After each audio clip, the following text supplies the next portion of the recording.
They gave me the liaison post because nobody wanted it and I was too old in their assessment to do anything more useful.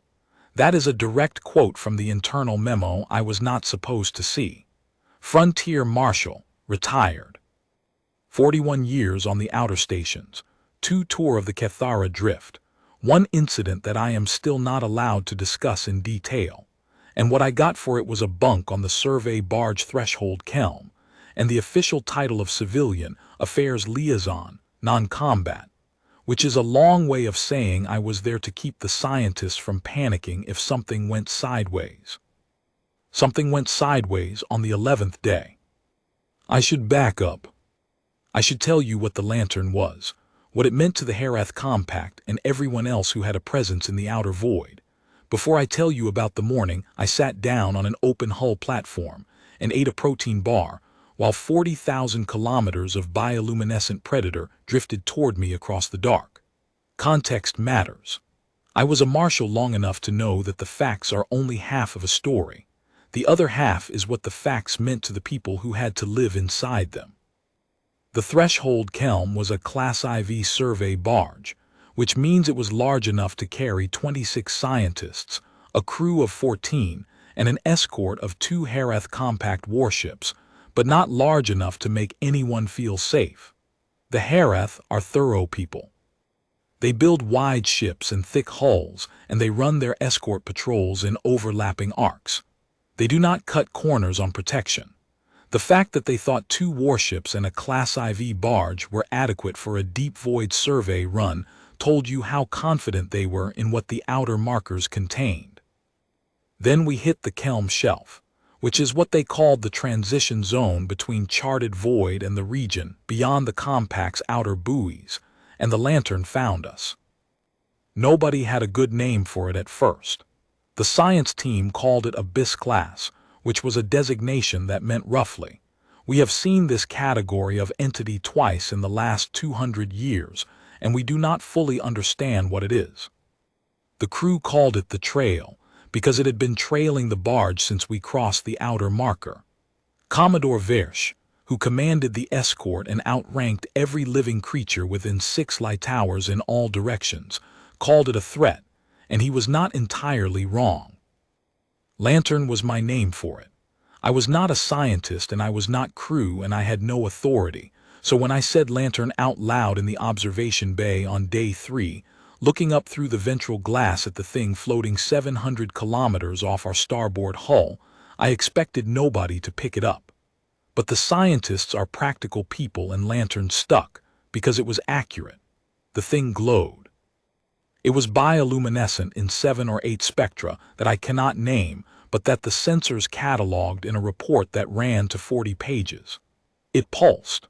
Slowly, rhythmically, like something breathing, which the science team debated vigorously because the prevailing position was that it did not have lungs and was not technically alive in any sense the xenobiological frameworks had prepared them for. I did not join that debate. I watched it through the glass and thought, that thing is patient. That was the word that came to me on day 3 and stayed with me through day 11. Patient. I should describe what I was looking at, because the recordings do not capture it the way I remember it, and the science team's measurements, however accurate, are not the same as standing in an observation bay in the middle of a ship's night with your coffee going cold in your hand, and a thing outside the glass that your nervous system does not have the right categories for. The Herath sensors could tell you the luminosity in precise numbers and the pulse interval to 4 decimal places. They could not tell you what it was like to watch that pulse. The way it moved through the entity was not mechanical. It was not regular the way a machine is regular. It was regular the way breathing is regular, which is to say, there was variation within the rhythm, small adjustments, the way a living thing adjusts, and if you watched long enough you started to feel it in your own chest, the way you feel a slow heartbeat when you press your hand to a large sleeping animal. I watched it every night. I want to be clear about that. Every ship's night for 11 days I went to the observation bay and I watched it through the glass. Not because I had a plan, not because I was conducting any kind of observation protocol. I watched it because I could not stop watching it, the way you cannot stop watching a fire or an ocean or any large natural thing that operates on a timescale different from yours. It reminded me of patience in the way that mountains remind you of patience, not because it was slow, because it was doing what it was doing without reference to whether you approved. It was enormous. I know that word is inadequate. The threshold kelm is 460 meters from bow to stern, and it is not a small ship. The lantern at full extension, and it extended slowly over the course of the first 2 days, unfolding the way a deep-sea creature unfolds when it stops worrying about compression, was, by the science team's best estimate, somewhere between 60 and 80 kilometers across. They argued about the measurement because the edges were not crisp. The thing did not have a defined border. It faded at the periphery into a luminous haze that their instruments kept reclassifying as something other than matter. It was also, in the bluntest possible terms, the most dangerous thing anyone aboard had ever been this close to. The 2 previous Abyss-class encounters were in the historical record. The first one, at the Herath station approach, had resulted in the loss of a compact patrol corvette, not because the entity attacked it, but because the corvette's captain decided to fire on it, and the entity's response to being fired upon was to pass through the corvette at a speed the instruments could not resolve. The second encounter at the edge of the Kessel Band had ended when the entity simply left. No shots fired, no contact. It drifted close to a civilian transport for 6 hours and then moved on. The transport's crew reported that during those 6 hours, the entity pulsed in a pattern that their linguist, they happened to have one aboard, described as structured but uninterpretable. That was the full extent of official compact knowledge on Abyss-class entities. 2 encounters, one catastrophic, one benign, no framework. Versh had a framework anyway. He was a military man, and military men tend to construct frameworks out of whatever material is available. His framework was, this is a threat. We must respond to the threat, and responding to the threat means demonstrating that we are not prey. On day 5, he repositioned his 2 warships into a flanking posture relative to the lantern's drift path, which required close coordination with the barge's navigator, and produced a situation where the lantern was, briefly, flanked on 3 sides by compact vessels. It ignored this with the patience of something that had been alive longer than our star maps covered. On day 7, he ran a targeting sweep. The lantern's luminosity shifted when the targeting beams hit it.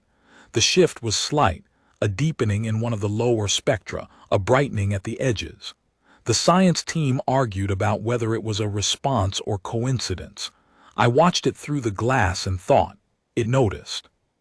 On day 8, I had a conversation with Dr. Haven in the mess that I have thought about many times since.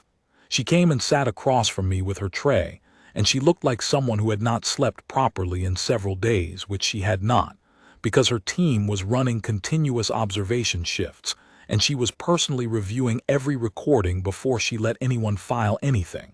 She said, "What do you think it is?" Not as a scientific question. As a direct question to me, one person to another, the way you ask someone what they think when the official answers have stopped being satisfying.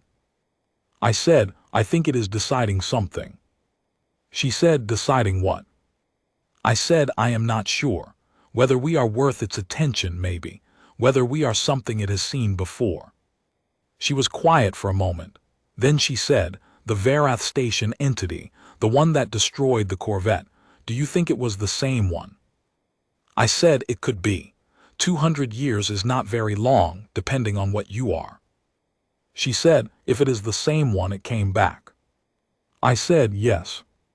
She said, "That means it did not consider the Herath encounter resolved." I said, "Or it considered it resolved and something changed its assessment." She picked at her food for a while, then she said, "You keep watching it at night." I said, "Yes."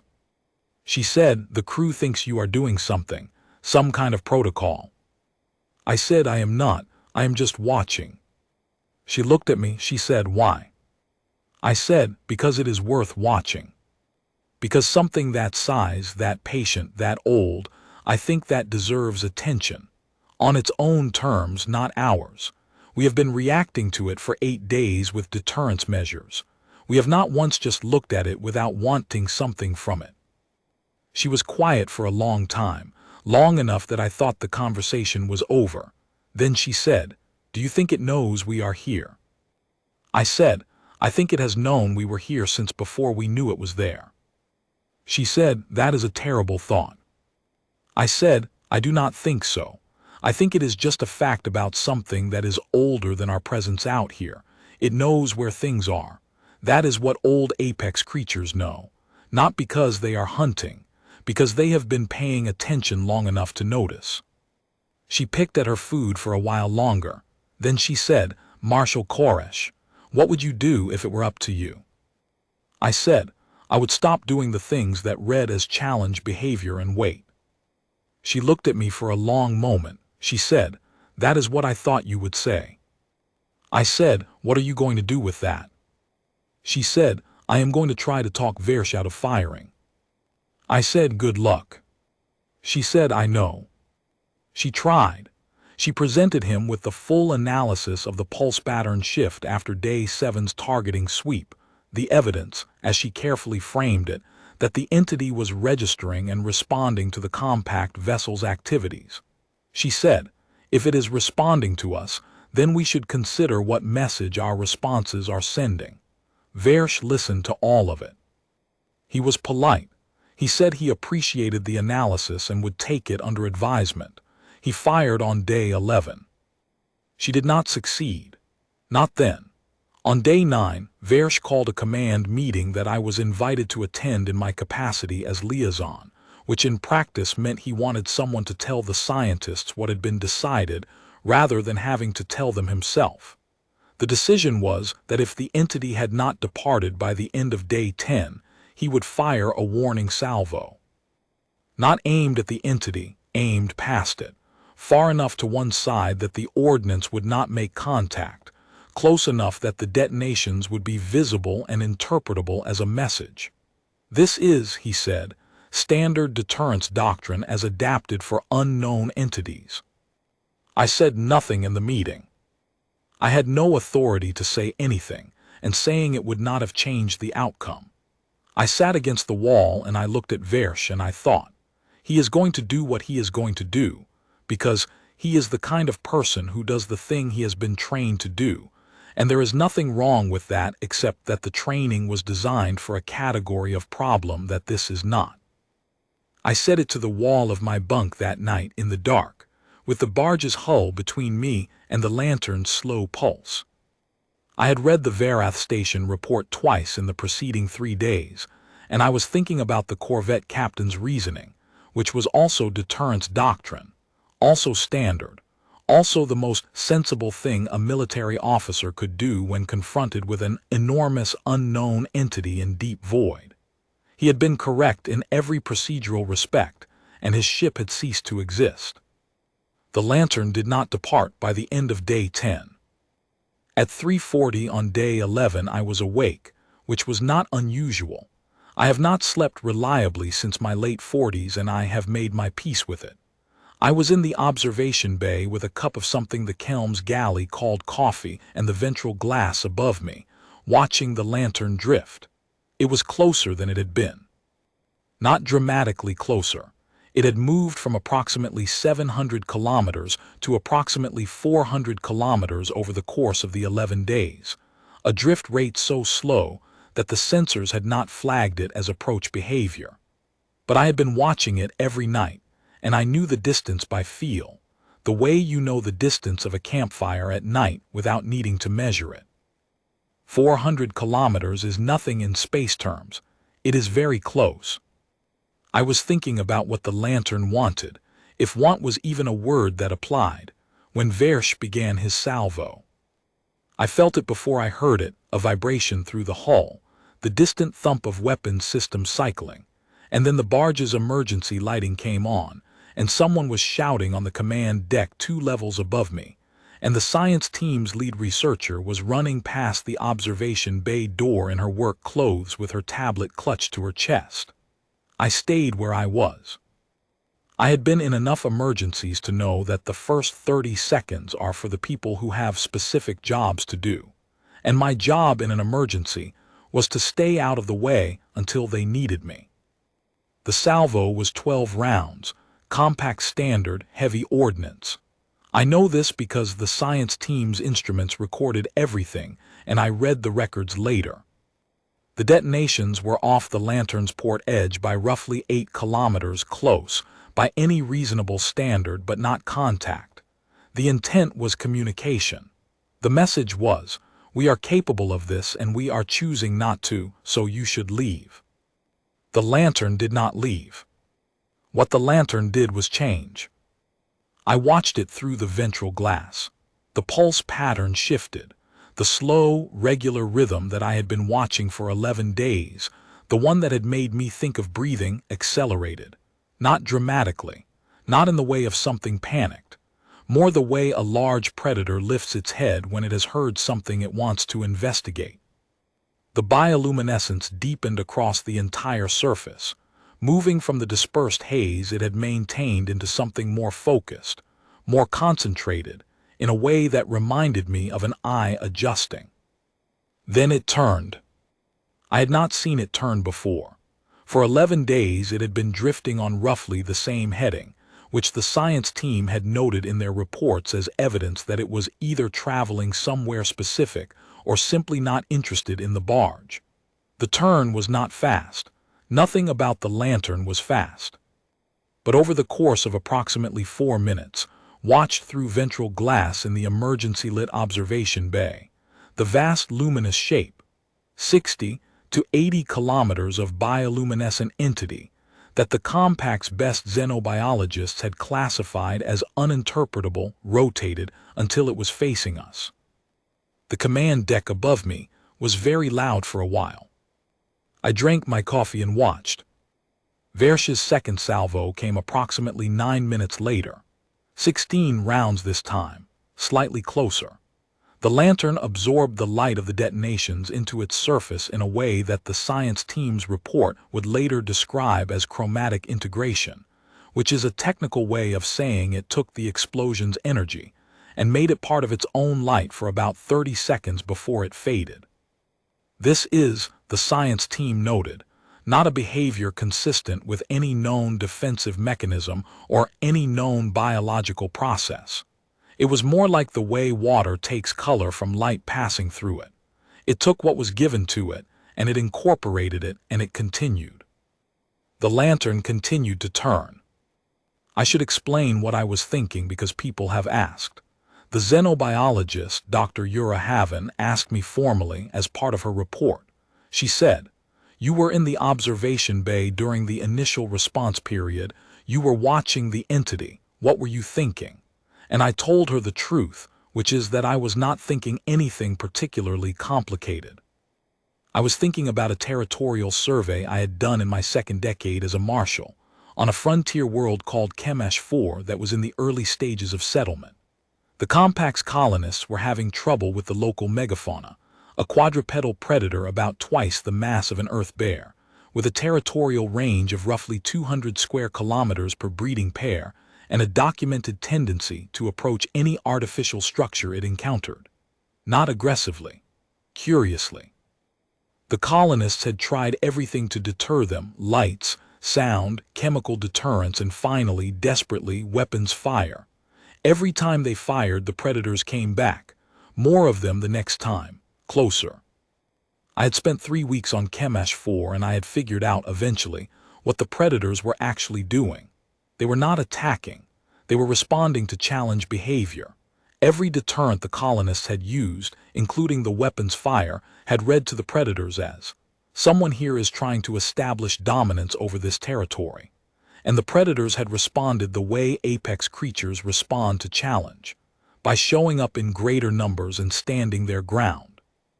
The solution on Chemesh 4 had been to stop doing the thing that read as a challenge, sit quietly and wait. It had taken 11 days. On the 12th day, the lead breeding pair had come to within 30 meters of the settlement perimeter, stood there for an hour, and then left. They never came back in numbers. The colonists reported that a single predator, probably the male from that breeding pair, would pass through the perimeter roughly once a month after that, just walking through, looking around, leaving. The colonists learned to leave a light on for it. I do not know exactly when I decided to go outside. It was not a dramatic decision. It was more like, I finished my coffee, I set the cup down on the observation bay bench, I looked at the lantern through the ventral glass for another few minutes, and then I went to get my jacket. The Threshold Kelms observation platform was not designed for regular exterior access. It was a maintenance platform, technically, a recessed ledge on the dorsal surface of the barge's forward section, accessible through a pressure hatch that required a manual override to open from inside. It was designed for hull inspection in docked conditions, not for a 58-year-old retired marshal to stand on in deep void, while an Abyss-class entity bore down on his ship from approximately 400 kilometers out. I am aware that this was not a reasonable thing to do. I want to be clear about that. I am not telling this story to suggest that it was reasonable. I am telling it because it happened, and because people deserve to know what happened in sequence without embellishment. I put on my old marshal's field jacket, the one with the Frontier Service patch on the left shoulder and the coffee stain on the right cuff that I had never gotten around to cleaning. I did not put on a vacuum suit. The Kelms emergency systems would register a pressure hatch opening and route the information to the command deck, and I knew that by the time I got outside there would be people moving to find me. But a vacuum suit takes 8 minutes to properly seal, and I did not have 8 minutes. I had, by my estimate, perhaps 20 minutes before the lantern's approach brought it close enough that Versh would do something I did not want him to do. The observation platform has a magnetic anchor rail and an emergency atmosphere blister, a pressurized arch that the platform's designers had included so that maintenance personnel could work without suits in the event of an atmospheric emergency. It was designed for exactly that kind of event, and I was grateful for it because it meant that when I overrode the hatch and stepped out, I did not need a suit. The atmosphere blister engaged automatically. I stood under it and looked up. Looking up on an open hull platform in deep void is not something most people have done. I had done it a number of times in my career, and it never became ordinary. The stars at that distance from any system are different from the stars you see through a viewport. There is no glass to remind you that you are inside something safe. There is just the dark, and the light scattered through it, and the sense of a scale that your nervous system was not designed to process. And the lantern. At 400 kilometers without the glass, without the light filtering of the viewport's polarization layer, the lantern was, I will try to find the right word. Immense is not adequate. I have used enormous twice already, and it was not adequate either. The thing filled a significant portion of my visual field from the platform, which told me either that it was larger than the science team's estimate of 60 to 80 kilometers, or that it was closer than 400 kilometers, or both. Its light was not harsh. It did not hurt to look at it. It was the blue-green of deep water in sunlight, with deeper currents of violet and gold running through it in slow arcs, and it pulsed. Slowly, as it had always pulsed, but with the faster overlay it had developed after the first salvo, the two rhythms running together, the way a heartbeat has a primary beat and an overtone. I sat down on the platform. The magnetic anchor rail is about knee-high, and the platform's surface itself is textured metal, and I sat against the rail with my feet in front of me and my back to the barge's hull, and I looked at the lantern. I had a protein bar in my jacket pocket. I cannot explain why I ate it. It was not a strategic decision. I was hungry and the protein bar was there and I ate it. I remember thinking it tasted like compressed chalk and sweetener, which is what it was, and I remember that the thought made me feel oddly calm. You are here, I thought. You are sitting on a hull platform in deep void and you are eating a protein bar and there is something the size of a continent 40,000 kilometers away and closing. You are here. This is happening. It is all right. I heard the hatch behind me open approximately 4 minutes after I sat down. I heard voices, the science team's engineering consultant, a Herath man named Torvel who was 20 years younger than me and considerably louder. And then I heard Versh's voice through what I assumed was a comm link relayed through someone's suit, ordering me to return to the interior immediately. I did not return to the interior. Versh was not, in his personal character, a man who handled the absence of compliance well. I knew this from the 11 days prior, during which I had watched him respond to the lantern's presence with escalating decisiveness that never quite produced the result he intended. He was competent, thorough, courageous by any reasonable standard, and completely wrong about what the lantern was and how it worked. There was nothing in his training or his experience that would have led him to the right answer, and everything in his training and experience that would have led him to the wrong one, and I did not blame him for any of it. But I was not going back inside. Torvel climbed out onto the platform behind me. He was in a full vacuum suit, which made him move carefully, and he came and crouched beside me and he said, in a voice that was very controlled for a man who was clearly terrified, "Marshal Koresh, Commodore Versh is requesting that you." I heard him, I said. "The entity is still approaching." "Yes," I said. Torvel was quiet for a moment. Then he said, "What are you doing?" I thought about how to answer that. I looked at the lantern for a while. I said, "Waiting." "For what?" I said, "To see what it does." There was another long silence. The comm link through Torvel's suit was still open and I could hear, faintly, the sound of the command deck multiple voices, all of them at a volume that suggested urgency. Then Torvel sat down beside me, which I had not expected. He was a large man in a vacuum suit, which made sitting down awkward, but he managed it, and he put his back against the anchor rail alongside me and looked at the lantern. I appreciated that. I have thought about it since. He was terrified, he had no framework for what we were looking at, and he sat down anyway, because something told him that sitting down was the right thing. He is a good scientist and a better man than most of the people I have worked with in 41 years, and I told him so later, when he was no longer too frightened to absorb a compliment.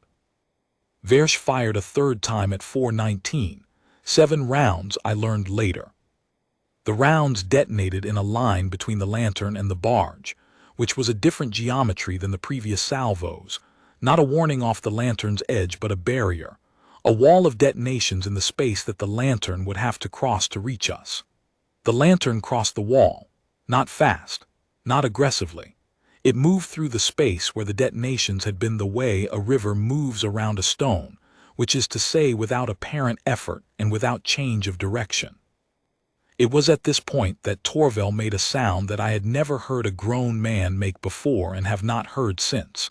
It was not a word. It was not really a scream.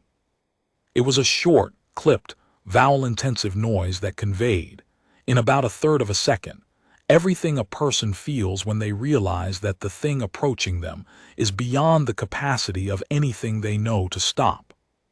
I said, "Easy." I said it the way I had said it to the Kemash 4 predators, quietly, not loudly enough to be a command, just a word in the dark. The lantern continued to approach. It was close enough now that I could see the internal structure of it, not clearly, not in detail, but the way you can see the structure of a wave just before it breaks. There were denser regions and less dense regions. There were currents moving through it that were not light but that the light made visible. There were at its leading edge, and it had a leading edge now which it had not always had. It was oriented. There were what I can only call fingers. Long, dispersed, luminous structures that extended ahead of the main body and moved slowly and independently, the way deep-sea tendrils move in current. They were each, by my estimate, somewhere between 5 and 10 kilometers long. One of them was pointing at me. Not at the barge, not at the platform in general, at me specifically. I know this sounds like I am adding drama for effect. I am not. Torvald confirmed it afterward. Dr. Haven confirmed it from the observation bay recordings. The leading tendril of the lantern adjusted its orientation 3 times in the final approach, in a way that correlated exactly with small movements I made on the platform. When I shifted my weight, when I raised my hand to wipe my face, when I stood up. I stood up when it was very close. I am not sure why. I had been sitting comfortably and I stood up, not dramatically, not at attention, just stood up the way you stand up when something comes to you and you want to meet it properly. My back against the anchor rail, my hands at my sides, the protein bar wrapper in my right jacket pocket. The leading tendril touched the atmosphere blister first. I want to be careful here. I know what the recordings show, and I know what I felt, and they are not entirely different, but they are not entirely the same. The recordings show the tendril making contact with the edge of the blister's field at 4:27 ship's time, and then extending through it, not around it, and making contact with the exterior surface of my jacket. The recordings then show what the science team would call a chromatic interaction, the light of the tendril shifting as it touched the fabric, running up through the jacket's surface in patterns that Dr. Haven would spend the next 6 months analyzing. What I felt was warm. The tendril was warm, not hot, not uncomfortable. The kind of warmth you feel from a campfire at a reasonable distance from the other side of a stone. It moved up my arm slowly, across my left shoulder, the one with the Frontier Service patch, around my forearm. It was not heavy. It had very little physical presence as a physical force, but it was thorough in a way I cannot fully explain. The sense of it was the sense of being looked at very carefully from a very short distance by something that was trying to understand what you were. Not whether you were a threat. I want to be precise about this because the distinction matters. Not sizing me up for threat assessment. Something slower than that. Something more like cataloging. The way you read the lines in an old face and try to understand what kind of life made them. Torvald had stopped making sounds. I stood still, my hands at my sides. I looked at what was in front of me, which was the near edge of the lantern at a distance I could not accurately estimate because my distance judgment systems were not calibrated for something that size at that range. I looked at the tendrils moving slowly around me. I looked at the light pulsing through the main body and I thought, it is breathing. I thought it is breathing slowly. I thought it is not afraid of me. And then, beneath that thought, as if my nervous system was processing information that my conscious mind had not quite caught up with, it wants to know what I am. I said hello. Out loud. On an open hull platform in deep void with a 60+ kilometer bioluminescent abyss-class entity at arm's length and an increasingly frantic Commodore on the comm link behind me. I said hello. I said it quietly, and I said it the way I would say it to anything I was meeting for the first time and did not want to startle.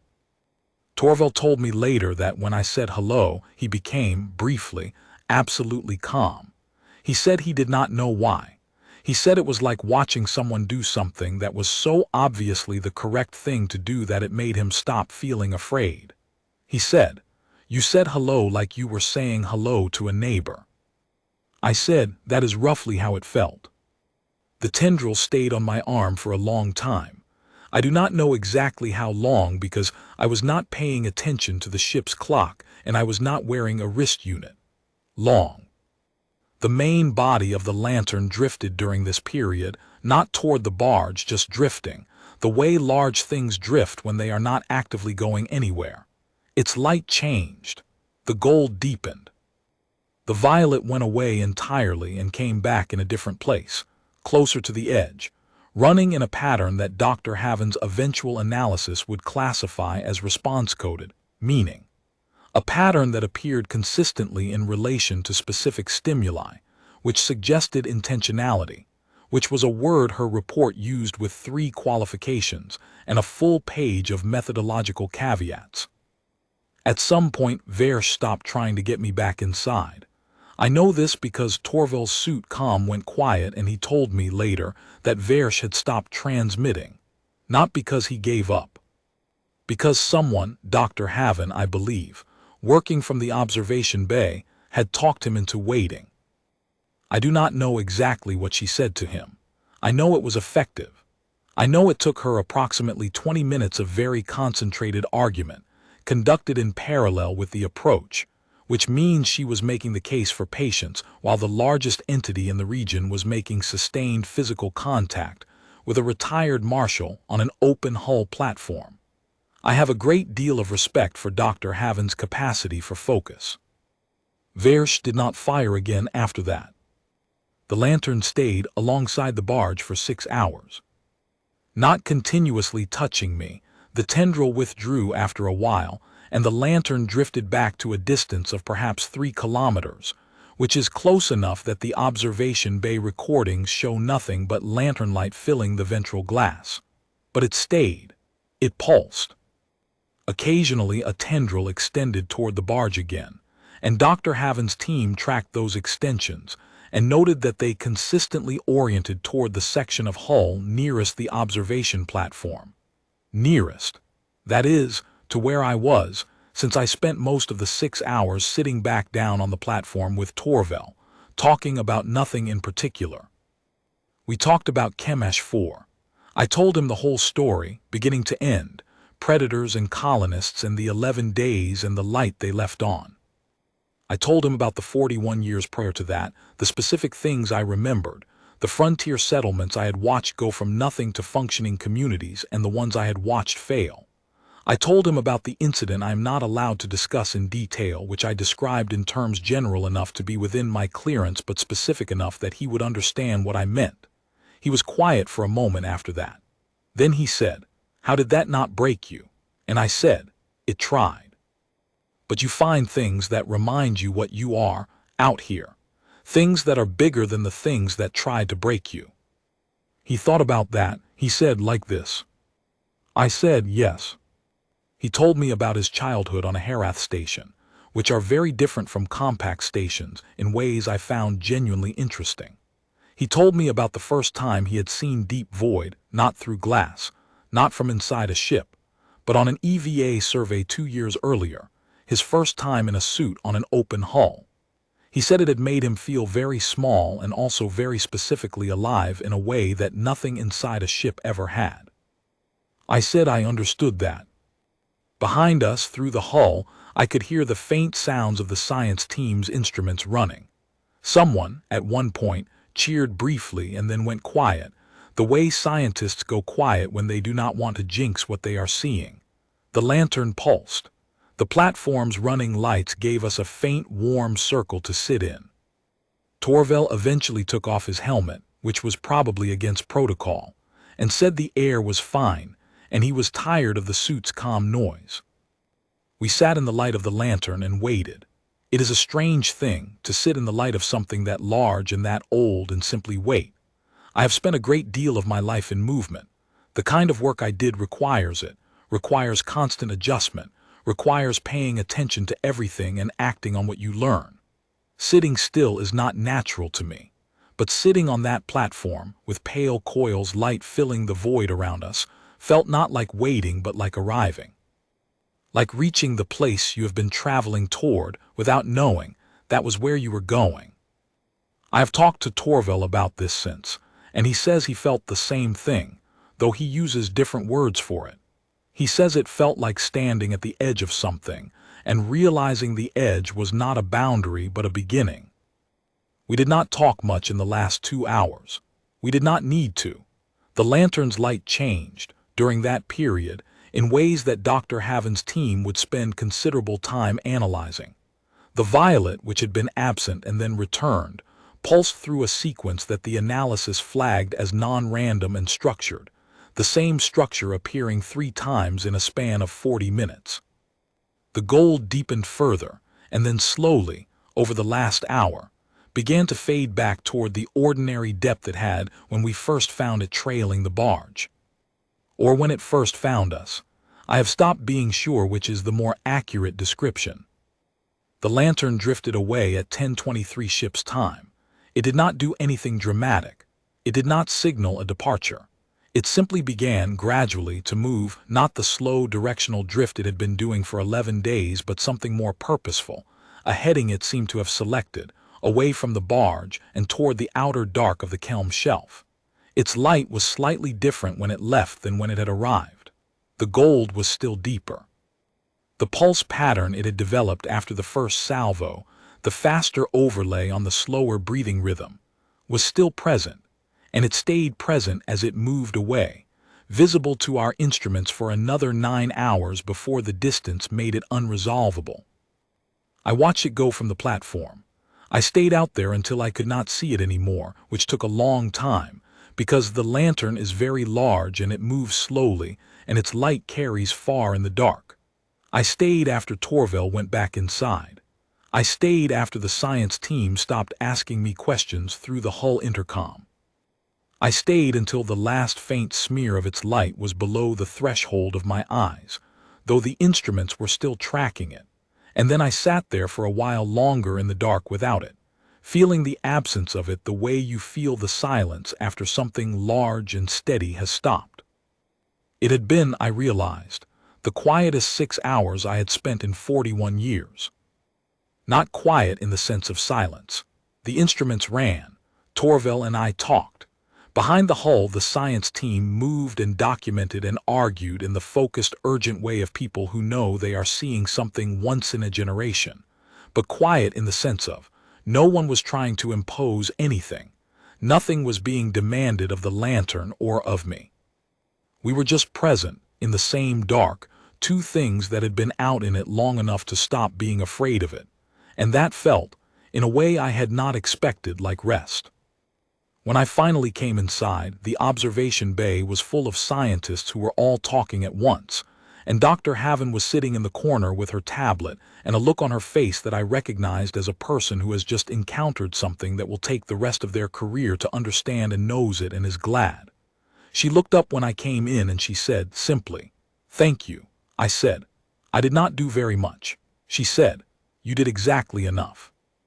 And then she went back to her tablet, because she had work to do, which is the correct response from a scientist who has just been handed 47 pages of data she has been hoping for her entire professional life.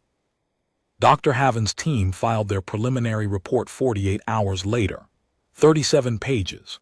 The key finding, the one that made it into the abstract and, eventually, into the Compact's general scientific record, was this.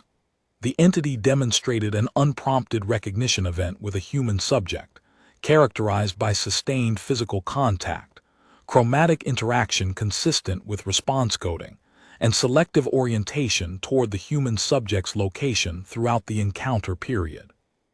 The report termed this event a drift acknowledgement, which was the phrase Dr. Haven used and which stuck the way Lantern had stuck, because it was accurate. The Frontier service patch on my left jacket shoulder had a mark on it that the tendrils left. Not damage, the fabric was intact, and the patch itself was unaltered. But when Dr. Haven ran her instruments over the jacket, she found a distribution of trace bioluminescent material embedded in the fibers of the patch in a pattern that her analysis identified as structured. She could not tell me what it said if it said anything. She could tell me it was not random. I still have the jacket. I do not wear it anymore, but I take it out occasionally and look at the patch in the dark, which glows faintly for a few seconds before fading, and has done so since that morning on the platform. Versh's official report on the incident was filed to Compact Command 2 weeks after we returned to station.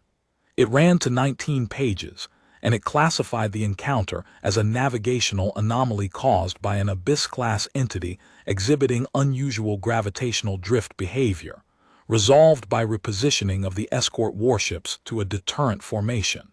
The entity's departure was attributed to the deterrent posture. My name did not appear in the body of the report.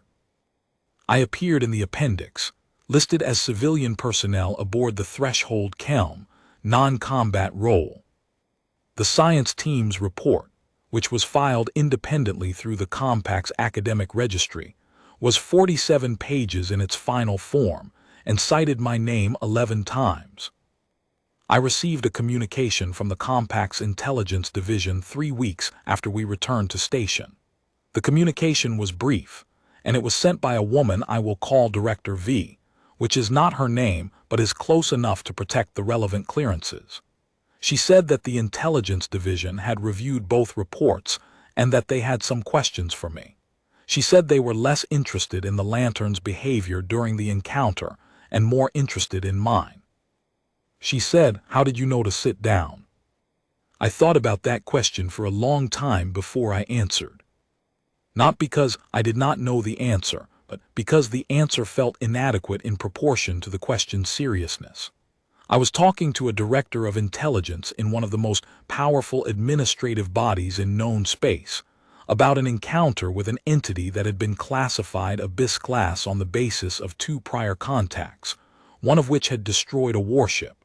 She was asking me how I knew to sit down. I said I had seen that kind of patient attention before. She said, "Where?"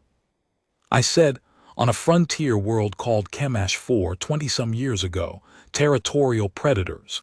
They were not attacking. They were responding to challenge behavior. Every deterrent we used read to them as dominance challenge, which made them respond more, not less. The solution was to stop challenging them and wait." There was a pause on the line. Then Director V said, "And you thought the same principle applied here?" I said I did not think it was certain. I thought it was possible. I thought the alternative, another salvo, was certain to make things worse. She said, "What made you stand up when it got close?" I said it felt like the appropriate thing to do, like meeting something properly. Another pause. Then she said, "Marshal Koresh, the Compact has been trying to develop a framework for Abyss-class entity interaction for about 140 years. We have 2 data points. The first one ended with a destroyed ship. The second one ended with nothing, no contact, no information.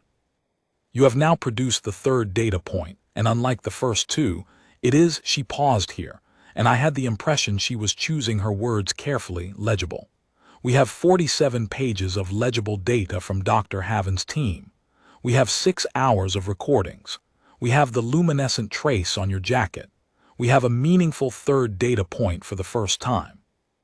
I said, "I am glad it was useful." She said, "We want to send you back out." This was not a surprise. I had been expecting something like it since the day the Lantern left. I will not claim I had no reaction to it, because that would be a lie. I am 58 years old and my knees are bad, and I had been eating a protein bar on an open hull platform when an entity the size of a small country pressed a tendril of light against my arm and looked at me for an indeterminate period that I will not forget for whatever time I have left. The idea of going out again was not something I felt uncomplicated about. But I thought about Kemash 4 again. I thought about the breeding pair standing at the settlement perimeter and then leaving, and the single male coming back every month to walk through and look around. I thought about the light the colonists left on for it. I said I will need a better observation platform, something built for contact, not maintenance. Director V said, "We can do that." I said, "And I will need Dr. Haven's team." She said, "We assumed." I said, "And I will need Torvel." There was a pause. She said, "The engineering consultant, why?" I said, "Because he sat down." There was a longer pause. Then Director V said, "All right, I will arrange for Torvel to be included." She said, "One more question, Marshal Koresh. When the entity departed, when it drifted away, what were you thinking?" I said, "I was thinking that I hoped it found what it was looking for out there, whatever that is." She said, "That is an unusual thing for a Frontier Marshal to think." I said, 41 years is a long time to watch things." She said, "I suppose it is." We went back out 6 months later, with a purpose-built contact platform mounted on the forward section of a dedicated survey vessel, with Dr. Haven's full team, with Torvel and 3 additional engineers, and with 2 compact warships that had been specifically briefed not to fire unless they received a direct order from me. That last condition had required a separate conversation with Compact Command that I am not yet at liberty to describe.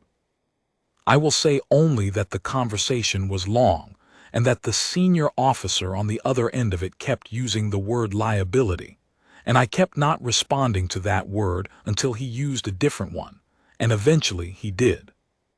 The second encounter lasted 4 days. The third lasted 2 weeks. I will not tell you what happened in those encounters, because they are classified in ways that I am still bound by, but I will tell you that by the third encounter we had something that Dr. Haven's team was willing, cautiously, to call a working model of drift acknowledgement. What it was, what prompted it, what sustained it, what it meant to the entity, and what it meant for the people on the other end of it. I will tell you that Versh was reassigned after the intelligence division reviewed his report alongside the science teams. I heard he was given a post in charge of a deep station logistics hub, which is an important job for a person with his skills, and not a job that requires him to make decisions about entities he does not have a framework for. I do not know if he was told why the reassignment happened. I hope someone explained it to him, because he was not a bad man and the wrong tool is not a broken tool. His 3 salvos accomplished nothing except to make the lantern turn and face us, which was the thing he was trying to prevent, and I think on some level he knew that by the time the final accounting was done. The Compact's official record says none of this. That is what unofficial accounts are for. I will tell you that the lantern I have met, the one Dr. Haven's team calls Subject A1, the one I called Pale Coil because of the way the light moved through its leading edge in slow spiraling coils that reminded me of something winding itself ready, has come back. Not every time we go out. Not on a schedule we have been able to predict, but it has come back more than once, and each time it has oriented toward the observation platform, and each time I have been on that platform when it arrived. I do not know what it is. I know more about it now than I did on the morning of day 11, aboard the Threshold Kelm, eating a protein bar in the dark. Dr. Haven's model is good enough that the Compact is taking it seriously, good enough that there are 3 working groups using it as a foundation for a new framework for deep void contact protocol. But I would not say I know what it is.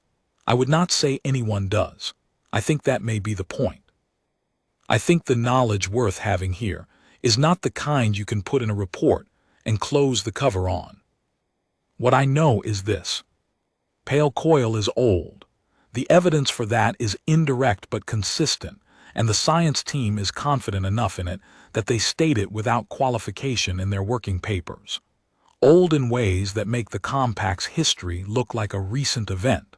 Old in ways that make the word patient feel like an understatement. It has been out in the void of the Kelm Shelf and beyond for longer than any civilization in the region has kept records, and it has been the word I use, and it is not a scientific word, watching. The way the Kemash 4 predators watched the settlement. The way a large and patient thing watches something it is not sure about, from a distance that feels safe, over a span of time that has a different meaning for it than it does for you. I think it has been watching a long time for something it recognized. I think it found it. I think it found it the way a large territorial creature finds the moment when challenge behavior stops and something more honest begins, suddenly, plainly, without ceremony. I sat down on a platform in the dark. I ate a protein bar. I said hello. And Pale Coil, which has crossed more void than any of us have mapped and survived longer than any of our civilizations have existed, came to look at me for 6 hours because something in what I was, something in the absence of challenge, in the patience, in the plain unhurried waiting, read, to something very old and very large and very alone in the dark, like a fellow apex. I am not a scientist. I am a retired Frontier Marshal with bad knees and a stained jacket. I do not know what Pale Coil thinks about if it thinks. I do not know what it wants if it wants. I know that when I sit on the contact platform in the dark and it comes to rest alongside, and its light fills the viewport glass in the bay behind me where Dr. Haven's team is recording everything, There is something in the atmosphere of that encounter that I do not have a word for. Not comfort exactly, not familiarity, something more specific than that. Something like two things that have both spent a long time in the dark, recognizing each other. I leave a light on when we go back to station. The platform has a running light now, blue-white, low intensity, designed to be visible at the distances we have been working at. Dr. Haven's team thinks it may function as a location marker. It may be that simple. It may be that the lantern we call pale coil orients on the light and uses it to find the platform when it comes back. Or it may be something else. It may be that the light means something that we do not yet have the language for. Either way, we leave a light on.